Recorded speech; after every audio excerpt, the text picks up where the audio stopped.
Bonjour à tous, bienvenue sur le plateau de KTO pour cette nouvelle édition de Face aux chrétiens avec La Croix, Radio Notre-Dame et RCF. Notre invité aujourd'hui est François Fillon. François Fillon, bonjour. Bonjour. Merci d'avoir accepté notre invitation. Vous avez été le Premier ministre de Nicolas Sarkozy de 2007 à 2012. Vous êtes aujourd'hui député de Paris. Vous êtes donc candidat à la primaire de la droite et du centre. Votre programme se veut sur le plan économique résolument libéral, radicalement libéral. Vous appelez à la suppression de la durée légale du travail, la suppression de 500 000 emplois publics. Vous appelez à 100 milliards d'euros d'économie. Vous dites vous-même, je souhaite casser la baraque pour la reconstruire autrement. Vous allez nous expliquer tout cela. Dans le domaine de la politique étrangère, vous affichez votre volonté de renouer avec la Russie de Vladimir Poutine, avec la Syrie de Bachar el-Assad. Vous souhaitez rediscuter les liens de la France avec l'Arabie saoudite et avec certaines pétromonarchies. Sur le plan éthique, vous avez répondu positivement à l'appel de Sens commun, issu de la Manif pour tous, qui demande donc la réécriture de la loi Taubira, ce que vous prônez, sur notamment le domaine de la filiation. Et enfin, aujourd'hui, vous êtes crédité d'environ 10% dans les sondages, ce qui vous place aujourd'hui au coude à coude avec Bruno Le Maire. Vous serez interrogé dans cette édition de Face aux chrétiens par Bernard Gors pour La Croix, Bonjour. par Alain Baron pour Radio Notre-Dame Bonjour. et par Romain Mazneau pour RCF. Bonjour. C'est Bernard Gors qui vous pose la première question. Oui, François Fillon, bonjour. Frédéric l'a dit, donc, Sens commun, qui est une émanation de la Manif pour tous au sein des Républicains, s'est rallié à vous. Hier soir, d'ailleurs, au Cirque d'hiver, leur porte-parole, Madeleine de Gessé, a pris longuement la parole pour faire un peu votre éloge. Est-ce que vous êtes le candidat des catholiques pendant cette primaire ? François Fillon. Non, je ne revendiquerai pas ce titre, ça serait présomptueux de ma part. Je pense que les catholiques sont des hommes et des femmes libres qui font leur choix politique en fonction de leur conscience. Simplement, ils peuvent constater à la lecture de mon programme, ils peuvent constater en regardant le parcours qui est le mien, que parmi les candidats à cette primaire, je suis celui qui est sans doute le plus proche de leurs valeurs. Mais c'est à eux de faire leur choix et je ne prétendrai jamais brandir cet étendard. D'ailleurs, je suis toujours frappé de voir que tous ceux qui brandissent l'étendard à l'approche de ces élections ont souvent des comportements personnels qui sont assez éloignés des valeurs de l'étendard qu'ils brandissent. Vous insistez sur l'aspect personnel. Oui, je pense que c'est très important. Oui. Je pense qu'on ne peut pas défendre des valeurs quand on ne vit pas en accord avec ces valeurs. Et donc je vois beaucoup de candidats qui, parce qu'ils ont le sentiment que ces porteurs dans la campagne d'aujourd'hui brandir l'étendard des racines chrétiennes. Mais si on brandit l'étendard des racines chrétiennes, c'est bien quand même d'essayer ensuite, dans le projet qu'on propose et dans la manière dont on s'exprime, de tenir compte des valeurs que ces racines chrétiennes nous ont laissées. Très bien. Romain Mazneau, RCF. Un des sujets qui est cher à Sens commun, c'est le mariage pour tous. Vous avez dit que vous vouliez réécrire la loi Taubira et vous avez dit ce mercredi que vous vouliez figer dans la loi qu'un enfant est toujours le fruit d'un père et d'une mère. Concrètement, juridiquement, ça prendrait quelle forme ? François Fillon. Donc moi j'ai toujours combattu cette loi Taubira. Je pense que c'était une erreur de la part de François Hollande d'engager cette réforme, mais j'avais en même temps dit dès le départ de ce débat, une fois que cette loi a été votée, qu'il ne serait pas possible de l'abroger pour des raisons qui tiennent au fait que son abrogation apparaîtrait comme la négation de la reconnaissance de la réalité d'un amour homosexuel. Et donc j'ai toujours dit que je voulais qu'on réécrive la loi pour en corriger les effets les plus négatifs, d'ailleurs ceux qui avaient été les plus dénoncés par les opposants, c'est-à-dire sur la filiation. Au fond, la loi Taubira n'introduit plus de différence en termes de filiation entre les couples homosexuels et les couples hétérosexuels. Donc après avoir beaucoup travaillé avec des juristes, je suis arrivé à la conclusion qu'on pouvait réécrire le droit de la filiation en écrivant de manière claire qu'un enfant a toujours un père et une mère, ce qui d'ailleurs posera la question par la suite de savoir si un enfant a toujours le droit de savoir qui est son père et qui est sa mère. Et ça déroule des conséquences. La première conséquence, c'est que ça interdit ce qu'on appelle l'adoption plénière pour les couples homosexuels.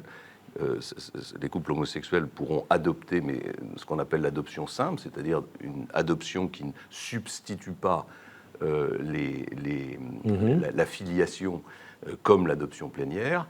Et ensuite, je déroule les autres conséquences sur la PMA, puisque ça permet aussi de réserver la PMA aux couples hétérosexuels sur indication médicale. Et enfin, à non seulement interdire la GPA, ce qui est déjà le cas dans notre législation, mais à mon sens, à lancer un vrai combat auprès des autres pays européens pour créer une force européenne qui puisse être le début d'un mouvement international contre la GPA. Sur la filiation, vous n'avez pas peur de vous heurter au Conseil constitutionnel qui dirait qu'il y a deux inégalités de fait entre ceux qui ont été adoptés de manière plénière et ceux après Bien sûr, j'ai bien entendu ces arguments, y compris ceux de la Cour européenne des droits de l'homme. Oui. Moi, je les réfute. Sur le Conseil constitutionnel a déjà, dans plusieurs décisions, reconnu qu'il y avait une différence entre les couples hétérosexuels et les couples homosexuels, et je pense qu'on peut s'appuyer sur cette jurisprudence. Et s'agissant de la Cour européenne des droits de l'homme, il y a beaucoup de pays qui n'ont pas adopté des législations du type de la loi Taubira et qui ne sont pas pour autant placés en infraction par la Cour européenne des droits de l'homme. J'ajoute un point plus politique sur cette question, c'est que je pense qu'il va falloir mettre un coup d'arrêt à une évolution de la jurisprudence de la Cour européenne des droits de l'homme qui vient empiéter de façon, à mon sens, illégitime sur la souveraineté populaire. Voilà. C'est normal qu'on accepte un corps commun en termes juridiques pour protéger les droits de l'homme en Europe, mais les juges ne peuvent pas se substituer sur tous les sujets, y compris sur les sujets absolument fondamentaux de société, au choix des peuples. Et je ne vois pas comment on peut accepter que la Cour européenne des droits de l'homme refuse l'affirmation qu'un enfant est toujours le fruit d'un homme et d'une femme. Alain Baron, Radio Notre-Dame. Il y avait un autre candidat à la primaire qui était farouchement opposé à la loi Taubira, c'est M. Mariton, qui n'a pas été retenu. Est-ce que, il ne s'agit pas de se réjouir des malheurs d'un concurrent, mais est-ce que ce n'est pas plutôt une bonne nouvelle pour vous ? Vous pouvez peut-être récupérer une partie de ces... Non, évidemment, je ne m'en réjouis pas. D'abord parce que Hervé Mariton est un ami, et puis j'imagine la déception qui doit être celle de tous ceux qui se sont battus pour lui. Hein. Il y a énormément de bénévoles qui s'engagent dans ces campagnes. Je le disais hier soir au Cirque d'hiver. On dit que la politique n'intéresse plus, mais en même temps, il y a des milliers de gens qui consacrent toute leur journée à aider des candidats sans rien attendre en retour. Donc je pense à ces bénévoles-là. Ce qui est certain, c'est que quand on regarde le programme d'Hervé Mariton, tant sur les questions économiques que sur les questions de société, il est incontestable que je suis le candidat le plus proche de lui. Donc j'espère qu'on va pouvoir ensemble parler et peut-être, pourquoi pas, faire un bout de chemin. D'accord. Bernard Gors, Lacroix. Oui, Hervé Mariton, donc vous lui faites un petit geste de la main, vous lui dites venez, vous allez le rencontrer dans les jours qui viennent. Lui-même a dit qu'il allait se prononcer dans les jours qui viennent. Absolument, mais on se parle. Voilà. On se parle. D'accord, très bien. Romain Masneau, RCF. Sur le plan économique, vous prenez une thérapie de choc sur l'économie française. Qu'est-ce qui vous fait penser que cette fois-ci, les Français sont prêts à accepter ? On connaît la tradition colbertiste, étatiste, les résistances à la mondialisation. Qu'est-ce qui vous fait penser que maintenant, c'est bon, c'est le bon moment ? François Fillon. D'abord, le choix que je fais, c'est, de mon point de vue, le seul choix qui permettra de redresser le pays. J'entendais tout à l'heure dans votre présentation parler de politique libérale. Bon, tout ça, c'est très relatif hein, quand même. On est dans un pays qui consacre 57% de sa richesse nationale à la dépense publique. Si on applique toutes les mesures que je propose, on va passer à 49. On restera encore un pays assez largement socialisé, si je puis dire. Non, ce que je constate, c'est que... depuis 30 ans, on a cherché systématiquement à protéger les Français contre tous les risques, y compris contre les risques économiques, contre les risques de la mondialisation.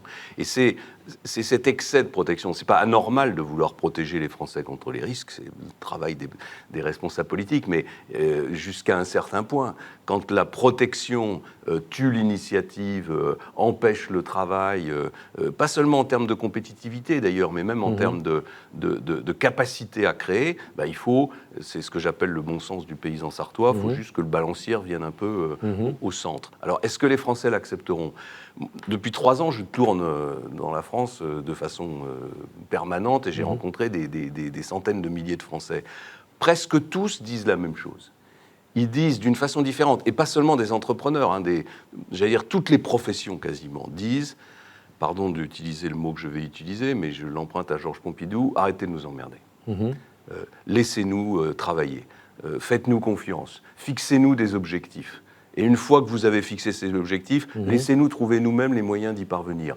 Autrement dit, il y a un énorme cri contre la bureaucratisation de la société française. Et donc, c'est la première chose. Ma première réponse, c'est que je pense qu'il y a aujourd'hui un terrain favorable parce que le ras-le-bol des Français est considérable. Puis la deuxième chose que je veux dire, c'est que j'ai une expérience des réformes difficiles. J'ai privatisé les télécoms. J'ai fait la première grande réforme des retraites en 2003. Il y a eu 2,5 millions de personnes dans la rue. Puis ensuite, celle de 2010, ou l'autonomie des universités. Qu'est-ce que je constate ? Qu'il y a des résistances. Mais l'idée que tous les Français se liguent contre les réformes et qu'il y a un blocage et que le pays est bloqué et qu'il faut systématiquement reculer, je crois que c'est une idée qui est dans la tête des dirigeants, qui est dans la tête des observateurs, mais qui n'est pas dans la réalité. Quand vous dites 100 milliards d'euros d'économie dans la fonction publique... Non, enfin oui, dans la dépense publique. Dans la dépense publique. Et 500 000 emplois publics Alors, vous insistez supprimés. sur l'importance de la sécurité sociale dans cet effort. Et sur le budget de l'État, dans quel poste vous voulez couper C'est précisément? simple, hein, j'ai dit 100 milliards d'économies. Pourquoi 100 milliards d'économies ? Ce n'est pas un chiffre qui est sorti comme ça du chapeau. C'est ce qu'il faut faire pour revenir en 2022 à l'équilibre budgétaire, qui devrait être l'objectif de tout dirigeant. Les économies, je les fais au prorata des dépenses. C'est-à-dire, en gros, c'est un tiers pour l'État, c'est 20% pour les collectivités locales et c'est la moitié, les 50% restants, pour les dépenses sociales. Sur l'État, c'est à la fois la reprise de ce que j'avais mis en œuvre pendant 5 ans, qu'on appelait la révision générale des politiques publiques, qui a été arrêtée au moment où elle commençait juste à produire des effets, parce que sur tous ces sujets-là, il faut beaucoup de temps avant que les décisions prennent des effets. Et puis, c'est la réduction des effectifs. Pourquoi je dis qu'il faut supprimer 500 000 emplois publics ? Ça fait un peu peur aux gens. Oui, bien sûr Moins que ça de fait peur, pompiers, mais moins de on a policiers. 5 millions. Ouais. On a 5 millions d'emplois publics en France. Quand je parle de 500 000, c'est sur l'ensemble des fonctions publiques. On a 5 millions d'emplois publics en France. On paie ces fonctionnaires avec de la dette. C'est une situation qui est insupportable, qui va s'arrêter. Moi, je vous le dis, elle va s'arrêter. Je ne sais pas quand, je ne sais pas si c'est dans 6 mois, dans 18 mois ou dans 2 ans, mais à un moment ou l'autre, les taux d'intérêt vont monter parce que l'argent gratuit, ça ne peut pas durer longtemps, et la dette française va devenir insoutenable. Et on va se retrouver dans une situation qui sera comparable à celle de l'Espagne, de l'Italie ou du Portugal. Et là, on fera des plans de licenciement. Et non pas... y compris de la fonction publique. Y compris de la fonction publique. 500 000, ça fait 500 000 sur 5 millions de personnes. Et comment est-ce que je le réalise ? Je le réalise en demandant aux fonctionnaires, enfin, je sais que ça ne sera pas le plus facile dans le projet que je propose, d'augmenter le temps de travail. Parce que quand on regarde, au fond, derrière tout ça, la responsabilité de la baisse du temps de travail sur les difficultés économiques et sociales de notre pays est considérable. 39 heures. De passage de 35 à 39 heures, ça représente l'équivalent... 35 ? Alors non, pas payer 35. Les fonctionnaires ont besoin d'avoir des perspectives de carrière. Ils ont besoin d'avoir des conditions de travail meilleures. Par exemple, quand on regarde l'hôpital, si on dit passer de 35 à 39 heures, j'entends déjà les cris, on a déjà suffisamment de travail, c'est très très difficile. Mais en même temps, vous vous apercevez que les personnels hospitaliers font des heures supplémentaires qui ne sont pas payées. Ils travaillent dans des conditions qui sont souvent épouvantables. Ils ont des perspectives de carrière, d'augmentation. Donc moi, je dis, il faut mieux travailler un peu plus, en échange évidemment d'augmentation de salaire, pas de 35 à 39, mais il y a un compromis à trouver, et puis en échange de perspectives de carrière. Et puis enfin, je pense que s'agissant de l'État, puisque c'est la question que vous me posez, il y a des secteurs dont l'État doit se retirer. Il y a des services que l'État doit déléguer. Et si on veut simplifier la vie des Français... Si on veut simplifier la vie des Français, il faut moins de bureaucratie. Je prends l'exemple de la santé.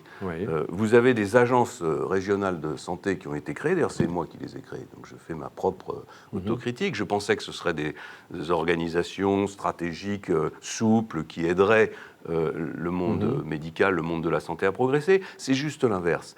Pourquoi ? Parce que ce sont des bureaucraties qui essaient en permanence de faire à la place des soignants le métier des soignants.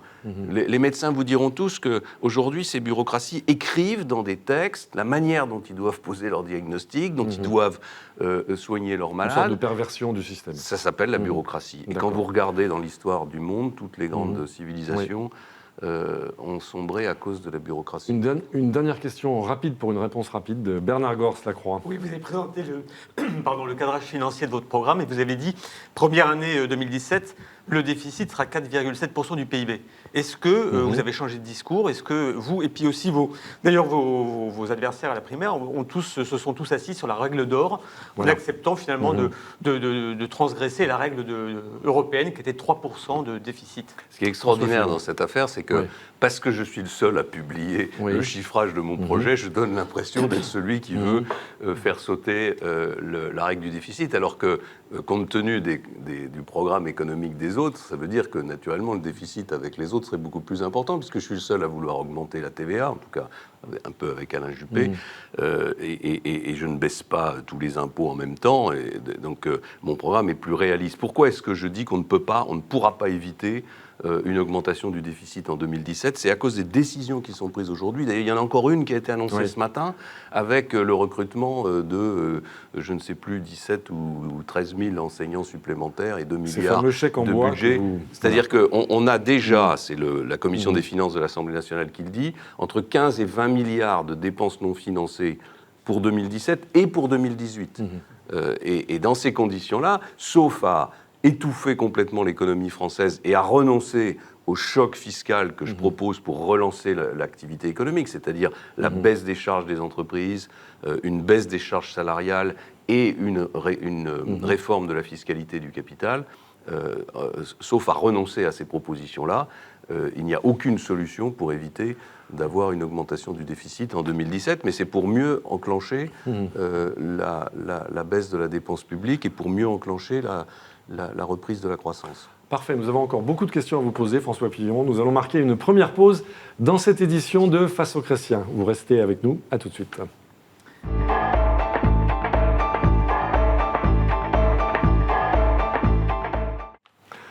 Retour sur le plateau de Face aux Chrétiens pour cette édition donc de Face aux Chrétiens sur KTO, Radio Notre-Dame, avec RCF également et La Croix. Notre invité aujourd'hui est François Fillon, candidat à la primaire de la droite et du centre. Il est interrogé par Bernard Gors pour La Croix, par Alain Baron pour Radio Notre-Dame et Romain Mazenot pour RCF. C'est Alain Baron qui pose la première question. Oui, Monsieur Fillon, il y a quelques semaines, vous avez tapé fort sur Nicolas Sarkozy, ce qui a été très commenté. Vos adversaires disent, mais pourquoi M. Fillon, qui a été travaillé 5 ans comme Premier ministre avec M. Sarkozy, n'a pas émis ses critiques plus tôt? François Fillon. J'ai tapé fort sur Nicolas Sarkozy, il faut dire les choses comme elles sont. Je dis que pour diriger notre pays, et en particulier, d'une manière générale, et en particulier dans les circonstances actuelles, il faut des gouvernants irréprochables. Et je fais remarquer que ça fait 30 et quelques années que je suis engagé dans la vie publique et que jamais mon nom n'a été associé à aucune affaire judiciaire. Voilà. Après, chacun est libre de faire ce qu'il veut, chacun est libre de se présenter, chacun est libre de ses choix, mais personne ne m'empêchera de dire que ce que j'ai ressenti d'ailleurs en faisant le tour de France, combien de fois les Français que j'ai rencontrés m'ont dit nous, quand on passe devant le radar, c'est automatique. Vous, les politiques, vous donnez le sentiment que voilà, il peut se passer, on peut dépasser les comptes de campagne, il peut y avoir de l'argent qui disparaît dans les partis, il ne se passe rien, on ne sait jamais rien. Voilà, c'est le jugement que j'émets. Et alors cette idée selon laquelle, parce que j'aurais été... je rappelle, quand on est chef du gouvernement, on n'est pas le collaborateur du président de la République, contrairement à ce que j'avais entendu.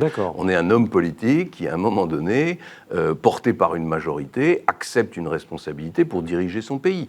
J'ai accepté cette responsabilité. J'ai été d'ailleurs loyal jusqu'au bout, et au président de la République et à la majorité, parce que c'est ma conception de la vie publique. Je pense que partir en claquant la porte au milieu, sauf s'il y a naturellement...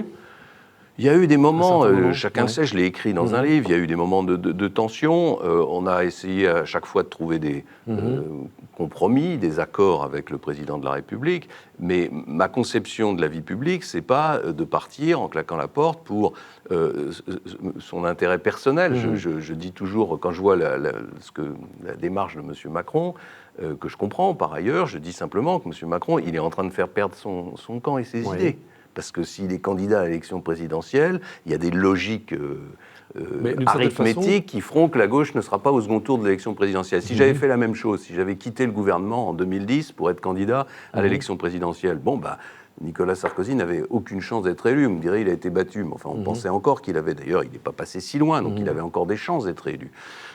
Et aujourd'hui, le jugement que je porte en termes d'éthique politique, c'est un jugement qui vaut pour l'ensemble des dirigeants politiques. C'est un jugement général qui n'est pas dirigé spécifiquement contre tel ou tel. Alors donc sur la question, toutes ces réformes que vous n'avez pas faites pendant 5 ans, vous allez pouvoir désormais laisser libre cours à votre passion pour la réforme, alors que vous étiez pas une coincé. passion pour la réforme, mais alors... non. Moi, je pense que la démocratie, ça fonctionne avec un contrat.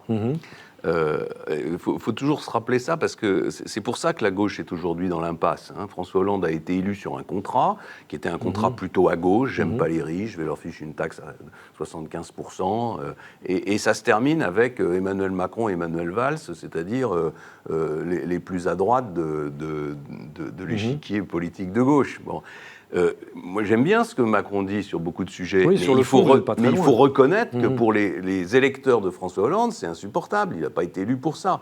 Donc c'est la même chose pour Nicolas Sarkozy. En 2007, on a été élu sur un contrat. Et ce contrat, je veux le dire d'ailleurs, on l'a mis en œuvre.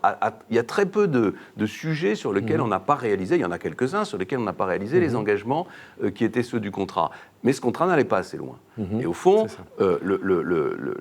s'il y a une autocritique que je dois faire, c'est celle de reconnaître que le diagnostic qu'on faisait en 2007 n'était pas à la hauteur de la gravité de la crise. On nous dit, par exemple, vous critiquez les 35 heures, mais vous ne les avez pas supprimées. Mais en 2007, on n'a jamais dit qu'on supprimerait les 35 heures. On avait pris l'engagement de défiscaliser les heures supplémentaires. On nous dit, vous auriez dû supprimer l'ISF et réformer la fiscalité du capital. Mais on n'avait pas pris cet engagement. On avait pris celui de mettre en place un bouclier fiscal à 50%. Voilà. Donc, c'est pour ça que je veux que le contrat démocratique que je passerai avec les Français à l'occasion de l'élection présidentielle, il soit beaucoup plus radical, beaucoup plus clair pour pouvoir faire les choses. Bernard Gors, La Croix. Oui. Vous êtes parti très tôt dans cette campagne et vous le dites, vous avez fait un vrai travail de fond. Et ça, tout le monde reconnaît votre capacité à aller au fond des dossiers. Comment se fait-il que pendant cette primaire, on a l'impression que quelque part, tout ce travail de fond, vous n'arrivez pas à le capitaliser? Le débat se fait aujourd'hui sur les sujets identitaires et non pas sur les sujets que vous dites être au cœur de la problématique de la réforme de la France. François Fillon. Bon, d'abord, c'est pas nouveau que le débat médiatique, politico-médiatique se focalise sur des sujets qui ne sont pas forcément les sujets fondamentaux, les sujets essentiels. C'est comme ça, c'est la règle du jeu. Et pour ma part, je m'exprimerai sur ces sujets, en particulier dans très peu de jours, de façon très précise. Mais la deuxième chose que je veux dire, c'est que je ne crois pas à cette idée que le débat tel qu'il est présenté par les observateurs et tel qu'il est voulu par certains responsables politiques corresponde à la réalité de la majorité silencieuse française. C'est dû au fait que ce sont des primaires. Alors, ce sont des primaires qui n'ont jamais eu lieu, ce qui veut dire que personne aujourd'hui ne sait qui va aller voter aux primaires. Je vais même aller plus loin. Je pense qu'il y a beaucoup de Français qui ne savent pas eux-mêmes s'ils iront voter ou pas, et qui décideront d'aller voter au dernier moment en fonction de ce qu'aura été le débat sur les primaires. Et le pari que je fais, c'est un pari, c'est que la majorité silencieuse sortira de son domicile le dimanche 20 novembre pour aller voter. Et si cette majorité silencieuse sort, alors je crois que les sondages d'aujourd'hui n'ont rien à voir avec la réalité. Romain Masneau, RCF. Si vous n'êtes pas présent au second tour de la primaire, est-ce que vous appellerez à voter pour un des deux finalistes Je serai présent au second tour de la primaire, donc je ne répondrai pas à cette question. Alain Baron, Radio Notre-Dame. Oui, pour revenir à un sujet d'actualité, tout le monde semble découvrir le dossier Alstom. Est-ce que l'État doit intervenir dans ce genre de dossier ? Bon, l'État, évidemment, il faut toujours regarder ce que l'État peut faire. Et en particulier, l'État, il a des responsabilités, l'État et les collectivités locales, sur la commande de matériel ferroviaire. Valérie Pécresse a pris une décision très très ambitieuse et très courageuse en augmentant considérablement les commandes de la région Île-de-France pour plusieurs milliards d'euros, ce qui, si cette commande pouvait aller à Alstom, permettrait, à mon sens, de redonner de l'oxygène à cette entreprise. Mais en même temps, là aussi, il faut prendre un peu de recul et regarder pourquoi Alstom est dans cette situation. Et moi, je fais deux critiques. La première, je pense qu'on n'aurait pas dû accepter le démantèlement d'Alstom. Qu'une entreprise étrangère rachète une entreprise française, je n'y suis pas par principe opposé. Il y a des entreprises françaises qui rachètent des entreprises étrangères. Mais laisser démanteler Alstom, c'est-à-dire séparer l'activité de transport et l'activité énergie, je pense que c'était une erreur. La deuxième chose que je veux dire, c'est que pourquoi l'industrie française va mal, c'est parce qu'on travaille 220 heures de moins que les Allemands, parce qu'il y a quasiment plus d'investisseurs français. D'ailleurs, c'est pour ça qu'Alstom est parti sous contrôle étranger. Chercher des investisseurs français capables d'investir des milliards dans l'industrie française, il n'y en a plus. Et il n'y en a plus pourquoi ? Parce qu'on les a mis dehors et parce que la fiscalité du capital en France est complètement aberrante par rapport à la moyenne des autres fiscalités européennes. Et enfin, parce que les charges sont trop élevées. Donc on ne peut pas sortir sur le perron de l'Élysée et dire « l'État va empêcher Alstom de fermer » et en même temps continuer à prendre des décisions qui ruinent l'industrie française. Bernard Gors-Lacroix. Alors, sur les sujets de société, vous êtes revenu hier soir au Cirque d'hiver sur la question de la présence de l'islam en France. Alors, vous qui êtes un catholique, vous qui êtes un libéral, comment assumer ces prises de position très fermes que vous avez en disant « je veux interdire le salafisme, je veux que les entreprises puissent imposer la neutralité religieuse à l'intérieur des entreprises », qui sont des positions qui risquent de changer quand même radicalement la ligne sur laquelle repose l'équilibre laïque en France. Alors attention, j'ai dit hier soir aussi, et je le répète inlassablement, et je crois être le seul à le dire, je suis profondément attaché à la liberté religieuse. Et je ne parle plus de la laïcité et du combat contre les communautarismes, parce que je pense que c'est une manière de dissimuler la réalité. La réalité, c'est qu'il y a un problème avec la montée de l'intégrisme à l'intérieur de la religion musulmane, à l'intérieur de l'islam.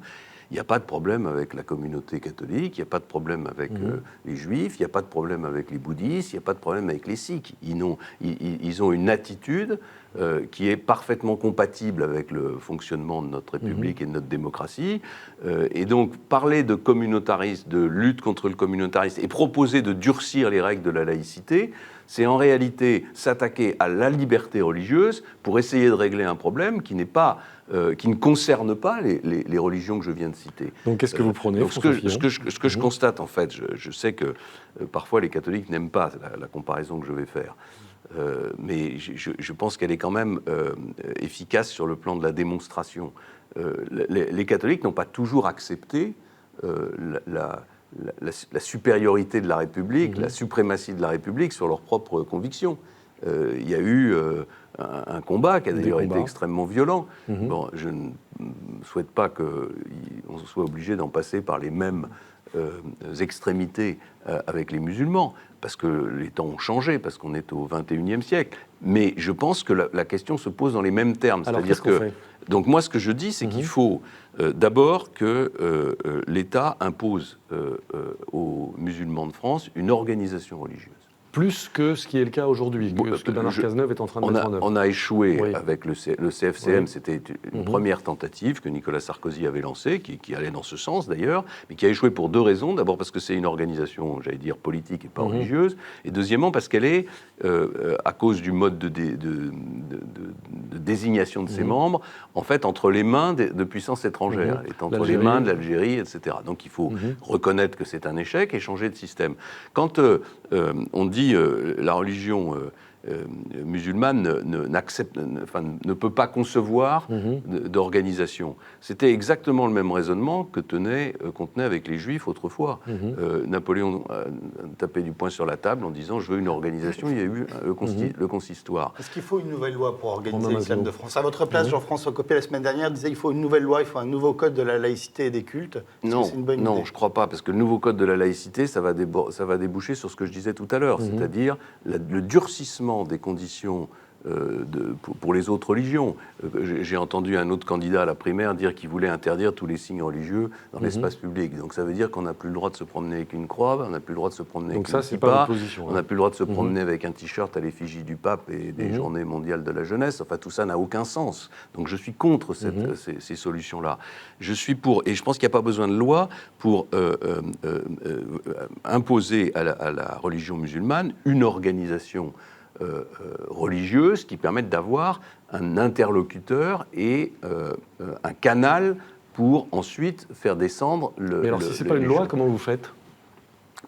On discute avec les responsables musulmans et on se met d'accord avec eux. Ça fait 30 ans qu'on discute avec les responsables. Oui, on a déjà obtenu le CFCM. Ouais. Voilà. Donc ils ont accepté le CFCM, on peut constater que ça ne fonctionne pas et il faut aller plus loin. Après, je propose plusieurs autres choses. Je dis que pendant un temps qui durera... ce qui est nécessaire, c'est-à-dire le temps nécessaire à l'intégration de l'islam en France, il faut un contrôle administratif serré de l'exercice du culte musulman. Contrôle de la création des mosquées et de leur fermeture, c'est déjà le cas. Contrôle des prêches. Pourquoi ? Parce qu'il y a des lois de la République qui prévoient qu'il y a des choses qu'on n'a pas le droit de dire. On n'a pas le droit. C'est les préfets qui doivent vérifier ça ? Alors il faut mettre en place l'organisation administrative avec les préfets pour le faire. Interdiction du financement étranger du culte musulman. Là aussi, quand on regarde l'histoire, c'est ce qui a été fait dans le passé avec d'autres religions. Il y a un homme politique important dans notre pays qui est protestant, qui me racontait que son père ou son grand-père avait été condamné pour avoir accepté de l'argent de la Suède pour construire un temple. Bon, eh ben, il faut interdire l'argent de l'Arabie Saoudite, de l'Algérie. Ça fait beaucoup, ça. Ça fait beaucoup, mais et c'est des questions vraiment de politique étrangère de la France. Si on ne fait pas ça, ce qui va se passer, c'est le scénario que les intégristes, ce que j'appelle les totalitaires islamiques sont en train de souhaiter, c'est qu'on va assister progressivement à une confrontation qui peut déboucher demain sur quelque chose qui ressemblera à une forme de guerre de religion, pas seulement chez nous d'ailleurs, c'est l'objectif. Vous prononcez ces mots-là. C'est-à-dire que quand je lis la prose de l'État islamique et des penseurs, souvent d'ailleurs résidant en Arabie Saoudite, de l'intégrisme dans l'islam, c'est exactement ce qu'ils disent. Au fond, ce qu'ils veulent, c'est imposer dans une partie du monde, sans doute pas dans le monde entier, mais enfin, en tout cas dans une partie du monde, et en particulier au Moyen-Orient, leur mode d'organisation, un mode d'organisation de société de pensée qui est totalitaire. Et ce qu'ils veulent, c'est décourager les puissances occidentales de continuer à se mêler des affaires du Proche-Orient et donc de soutenir les régimes qui s'opposent à eux. Et pour le faire, ils veulent semer chez nous le désordre et créer les conditions d'une guerre de religion. Et je dis souvent à mes amis, il faut être extrêmement ferme, en particulier avec ceux qui... je pense aux salafistes, aux frères musulmans qui appellent ouvertement à la destruction de nos sociétés, mais en même temps, il faut être en mesure d'accueillir les musulmans, d'assurer leur intégration et de ne pas se laisser entraîner dans une confrontation qui débouchera sur la violence. Une dernière question de Alain Baron, Radio Notre-Dame. Il y a une menace terroriste permanente sur la France. Est-ce que vous pensez que la France est suffisamment armée pour notamment surveiller les fichiers S, ce qu'on appelle les fichiers S, et ensuite, à terme, pour contrôler les djihadistes français qui sont partis et qui reviendront un jour ? Certains parlent de rétention administrative, François Fillon. Alors, elle est armée en termes de législation, elle n'est pas armée en termes de volonté de faire. Voilà.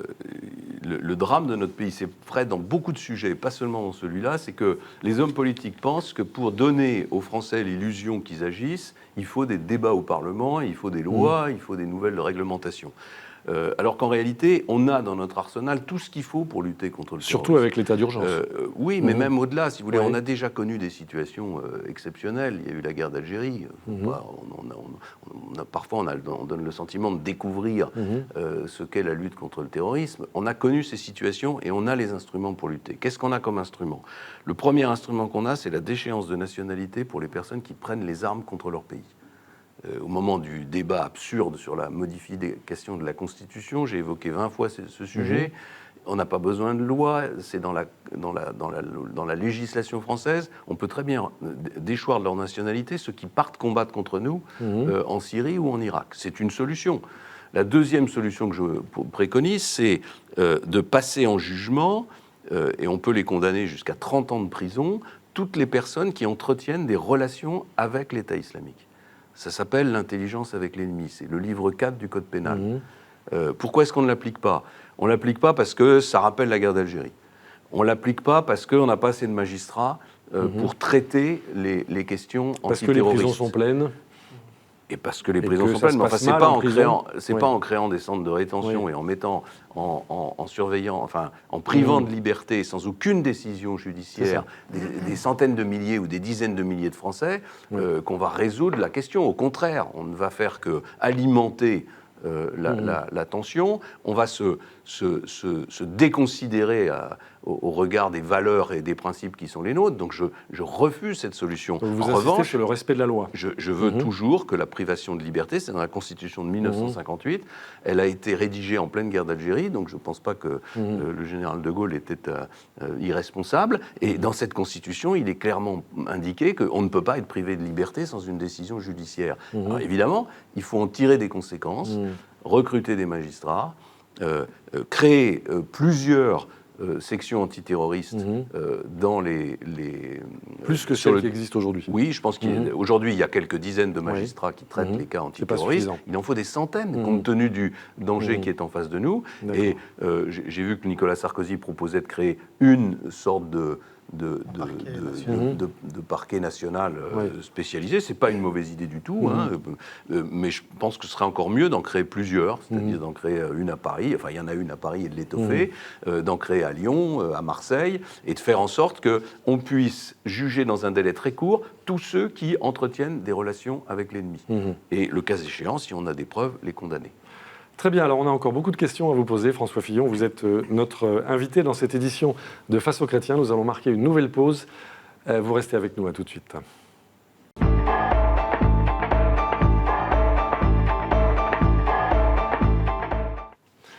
Retour sur le plateau de KTO pour cette édition de Face aux chrétiens. Notre invité aujourd'hui, François Fillon, ancien Premier ministre, candidat à la primaire de la droite et du centre. Il est interrogé par Bernard Gors pour La Croix, par Alain Baron pour Radio Notre-Dame et par Romain Mazenot pour RCF. C'est Romain Mazenot qui pose la première question. Il y a un sujet dont on ne parle plus trop, c'est celui des chrétiens d'Orient. Est-ce que la France en fait assez pour leur venir en aide? Qu'est-ce qu'on doit faire concrètement? François Fillon, vous êtes rendu sur place à plusieurs reprises. La France fait très peu pour les chrétiens d'Orient. Elle en accueille très peu sur son territoire. Et je passe mon temps à essayer d'obtenir des visas supplémentaires auprès du gouvernement français pour des chrétiens qui sont aujourd'hui en Irak et qui n'arrivent pas à les obtenir. Mais surtout, la France n'a pas mobiliser tous les moyens nécessaires pour mettre un terme à l'occupation du territoire irakien et qui est la cause du calvaire que connaissent aujourd'hui les chrétiens d'Orient. Et ça nous ramène à la question de la politique étrangère française. La France se donne bonne conscience en envoyant ses avions bombarder 3 ou 4 fois par semaine les forces de l'État islamique, c'est très bien, ou en mettant des forces spéciales en Irak qui encadrent ou qui aident les Kurdes, mais c'est très insuffisant. C'est trop peu. C'est trop peu, et surtout ça nous entraîne dans une guerre longue, alors qu'il faudrait mobiliser tous les moyens pour mettre un terme le plus vite possible à cette occupation. Ça ne réglera pas le problème du totalitarisme islamique qui dépasse très largement la seule question de l'État islamique, mais ça permettrait au moins de libérer les territoires et ça permettrait aux chrétiens de retourner chez eux. Alors vous dites aussi que dans cette région, il faudrait reconsidérer nos liens avec l'Arabie Saoudite, François Fillon. Oui, je crois que tout le monde aujourd'hui, j'étais aux États-Unis la semaine dernière, dans ce pays qui est très proche de l'Arabie Saoudite, on commence à se rendre compte que il y a un double langage. Il y a une Arabie Saoudite qui investit en Occident et qui est un partenaire de l'Occident et qui lutte contre l'État islamique. Et puis en même temps, c'est le pays qui est à l'origine du phénomène intégriste au sein de l'islam. Et c'est le pays qui accueille tous les penseurs de l'intégrisme aujourd'hui, les promoteurs du burkini, toutes les consciences au sein de l'islam qui prônent la manière la plus intégriste, la plus radicale d'exercer la foi musulmane, ils sont en Arabie Saoudite. Et donc ou en Arabie Saoudite ou dans les pays du Golfe. Donc il faut aujourd'hui reconsidérer nos relations avec l'Arabie Saoudite. Il faut renoncer à certains partenariats privilégiés. En tout cas, il faut taper du poing sur la table et mettre devant leurs responsabilités. Ne pas être leurs alliés. La France a donné le sentiment dans les dernières années de choisir le camp sunnite contre le camp chiite. C'est une erreur. La France ne doit être ni avec les sunnites ni les chiites, elle doit être avec tout le monde pour essayer de résoudre la question aujourd'hui de la montée de cet intégrisme, c'est-à-dire l'occupation de l'Irak par l'État islamique, la crise, la guerre civile syrienne, ce sont des priorités pour lesquelles nous avons perdu beaucoup de temps. Alain Baron, Radio Notre-Dame. Oui, en Syrie, il faut parler avec Bachar toujours. Oui, je le dis depuis, je Oui. sais que ce n'est pas populaire de dire ça, mais je dis depuis 4 ans, je ne dis pas du tout qu'il faut une alliance politique avec Bachar, je dis simplement que pour éradiquer l'État islamique, il faut une armée, il faut des forces terrestres. On ne peut pas le faire uniquement avec des avions. Ce ne sont pas les forces occidentales qui vont pouvoir faire ce travail, puisqu'elles ont montré en Irak que leur intervention avait des effets désastreux. Donc elles ne peuvent qu'accompagner des forces existantes. Quelles sont les forces existantes? Les Kurdes, ils font un travail formidable et on les soutient. Les Russes qui sont sur le terrain. Et puis les forces du régime de Bachar el-Assad. Si on refuse, dans un premier temps, une alliance militaire, tactique avec ces forces, il n'y a aucune chance, enfin en tout cas, on va mettre des années à résoudre la question de l'État islamique. Et pendant ce temps-là, il y aura toujours plus de réfugiés, toujours plus de djihadistes, toujours plus de jeunes Français tentés par le Donc combat si vous êtes contre élu nous-mêmes. président de la République, vous mettrez en œuvre une telle alliance militaire? Bien sûr, il faut D'accord. discuter avec Bachar el-Assad, il faut discuter avec les Russes, pas avec les hommes, mais avec ce qu'ils représentent. On a cru, et c'est l'erreur que nous avons tous commise d'ailleurs, hein, et moi-même, je suis passé par cette phase-là, on a cru que la guerre en Irak, c'était une révolution. C'était une révolution populaire contre un dictateur. C'était beaucoup plus compliqué que ça. C'était les chiites contre les sunnites, c'était évidemment pour une part une réaction contre un dictateur, car Bachar el-Assad est un dictateur sanguinaire. Son père d'ailleurs était exactement comme lui, mais à l'époque on trouvait ça très bien. C'est juste pour relativiser les choses. Mais Bachar el-Assad tient parce qu'il est soutenu par une partie du peuple syrien. Il est soutenu par sa minorité alaouite, il est soutenu par les chrétiens, parce que les chrétiens pensent que l'arrivée des sunnites, c'est leur massacre assuré, et c'est ça que l'Occident ne veut pas voir. L'Occident pense que c'est une affaire de démocratie, alors que c'est une affaire communautaire. Bernard Gors, Lacroix. Sur la question européenne, est-ce que l'Europe est suffisamment protégée aux frontières et est-ce qu'il faut aussi, comme le souhaite Nicolas Sarkozy, revoir les accords de Schengen en matière d'immigration? Bon, en François posant Fillon. la question comme vous le posez, vous y répondez. L'Europe n'est pas protégée, elle est ouverte à tous les vents. Et donc, bien sûr, il faut reconsidérer les accords de Schengen. Il faut aller beaucoup plus loin. Je pense que l'Europe est en train de s'effondrer. Oui, à ce point-là. Oui. Oui, regardez, il n'y a plus aucun leadership. Il n'y a plus aucun projet d'avenir. Il y a des pays qui s'en vont, et pas des moindres avec la Grande-Bretagne. Donc s'il n'y a pas un coup d'arrêt de mis à ce processus, l'Europe va continuer de se déliter. Il restera évidemment une organisation, parce que les organisations bureaucratiques survivent à tout, mais elle sera de plus en plus... Pour l'Europe Alors, moi, je pense qu'il faut être très pragmatique, et aujourd'hui, il n'y a qu'une seule voie possible. La voie d'un nouveau traité, qui est souvent évoqué par Nicolas Sarkozy ou par d'autres, est une voie qui, pour moi, est impraticable. Pourquoi? Parce qu'on est 27, sans les Anglais, qu'un nouveau traité à 27, ça va prendre beaucoup de temps, et même si on y arrive, ce sera un compromis. Ça veut dire qu'il y aura des aspects négatifs pour les Français, comme il y aura des aspects négatifs pour les Polonais. Et il y a un tel rejet de l'Europe dans tous nos pays qu'un référendum de ratification d'un nouveau traité européen, moi je pense qu'il est perdu à tous les coups. Donc je pense que ce n'est pas une voie praticable. La seule voie praticable, c'est de prendre 3 ou 4 sujets concrets pour lesquels on a besoin de l'Europe et d'avancer sans traité. Lesquels? Premier sujet, Schengen. Voilà. Il faut un nouvel accord.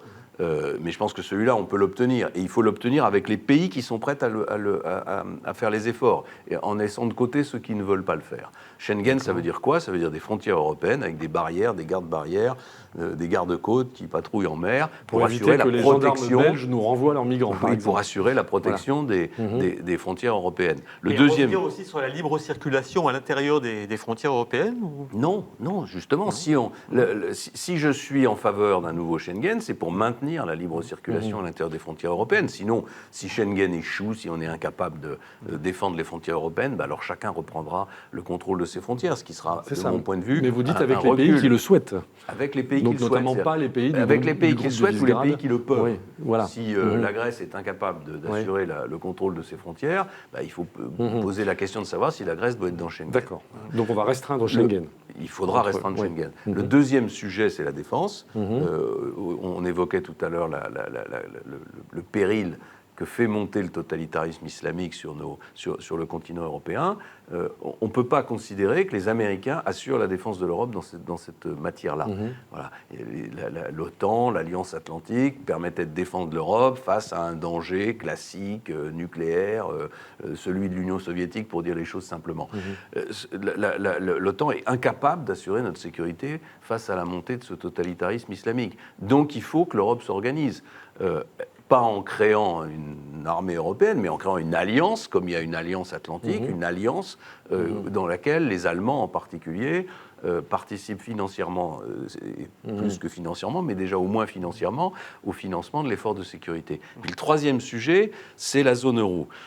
On peut, à partir de la zone euro, reconstituer un noyau dur européen sans traité. Comment ? En mettant en place un gouvernement économique de la zone euro, c'est-à-dire des chefs d'État et de gouvernement qui se réunissent tous les mois pour fixer les orientations, en dotant ce gouvernement économique d'un secrétariat léger qui permette de s'affranchir de la Commission, et enfin en se fixant un agenda précis d'harmonisation, harmonisation de la fiscalité des entreprises sur le territoire de la zone euro pour les 5 ans qui viennent, et harmonisation de la fiscalité des ménages, par exemple, pour les 10 ans qui viennent. Pourquoi ? Parce que c'est la seule façon d'assurer la pérennité de l'euro et de permettre à terme de faire de l'euro une vraie monnaie souveraine, internationale, qui permette de s'affranchir du dollar. Aujourd'hui, toutes les entreprises du monde sont prisonnières, sont tributaires du dollar pour leurs échanges, et vous avez vu les conséquences. Parce qu'on utilise le dollar, on s'expose à la législation américaine, et il y a une nouvelle forme d'impérialisme américain tout à fait insidieux, mais sans doute plus efficace que le précédent, qui permet aux États-Unis de contrôler l'économie mondiale.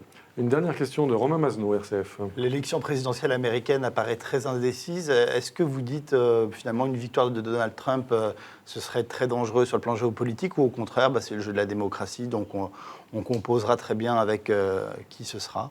D'abord, je ne peux pas dire autre chose qu'on composera avec le oui, prochain président des préférence, États-Unis. Deuxièmement, j'aime pas trop que les Américains se mêlent de la politique française, donc je ne veux pas me mêler de la politique américaine. J'étais aux États-Unis il y a quelques jours. Ce que je constate simplement, c'est le débat politique français. Parfois, on n'en est pas toujours fier, mais on est encore très au-dessus de ce qui se passe aujourd'hui aux États-Unis, et c'est quand même très inquiétant. C'est violent. C'est d'un niveau, c'est vraiment d'un niveau très bas. Il